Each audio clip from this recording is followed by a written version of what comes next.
পেটের গ্যাস খুব সাধারণ একটি সমস্যা, কিন্তু বেশিরভাগ ক্ষেত্রেই জীবনযাত্রা বা লাইফস্টাইলে কিছু পরিবর্তন আনলেই এটা কিন্তু অনেকটাই নিয়ন্ত্রণে রাখা যায়। চলুন আজকের ভিডিওতে আমরা বিস্তারিত বিষয়টি একটি জানার চেষ্টা করি। পেটের গ্যাস হলে আপনি কি করবেন? ধীরে ধীরে খাবার খান এবং ভালোভাবে চিবিয়ে খান।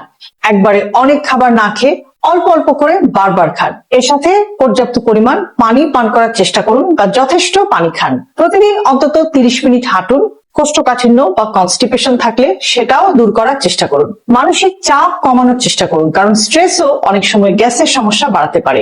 যেসব খাবারে আপনার গ্যাস বাড়তে পারে এটা ব্যক্তিভেদে ভিন্ন ভিন্ন হতে পারে, ভিন্ন রকম হতে পারে। কোমল পানীয় যেমন সফট ড্রিঙ্কস, অতিরিক্ত ডাল, এছাড়াও বাঁধাকপি, ফুলকপি, ব্রোকলি, পেঁয়াজ, অতিরিক্ত তেল চর্বিযুক্ত আছে এরকম খাবার, অতিরিক্ত মিষ্টি জাতীয় খাবার বা আর্টিফিশিয়াল সুইটেনার কিংবা কৃত্রিম সুইটেনার যুক্ত খাবার, এগুলো অনেক সময় কিন্তু গ্যাসের সমস্যা বাড়িয়ে দিতে পারে। আবার অনেক সময় মিল্ক এবং মিল্ক প্রোডাক্টস অর্থাৎ দুধ বা দুগ্ধজাত খাবার, বিশেষ করে যাদের ল্যাকটোজ ইনটলারেন্স বা ল্যাকটোজে অসহিষ্ণুতা আছে তাদেরও কিন্তু পেটে গ্যাস তৈরি করতে পারে। যা আপনি খেতে পারেন: আদা, জিরা, মৌরি, টক দই, যদি আপনার দুধের সমস্যা না থাকে, কলা, ভাত অথবা ওটস এর মতো সহজ পাচ্য খাবার বা যেগুলো ইজিলি ডাইজেস্ট হয়। ওষুধের প্রয়োজন হলে অবশ্যই আপনি চিকিৎসকের পরামর্শ নেবেন। ওষুধের দরকার হলে অ্যান্টাসিড জাতীয় ওষুধ আপনি খেতে পারেন যদি আপনার অ্যাসিডিটির সমস্যা থাকে। অনেক সময় প্রোবায়োটিকও কিন্তু কিছু কিছু ক্ষেত্রে উপকারী হতে পারে গ্যাসের সমস্যা কমাতে। কখন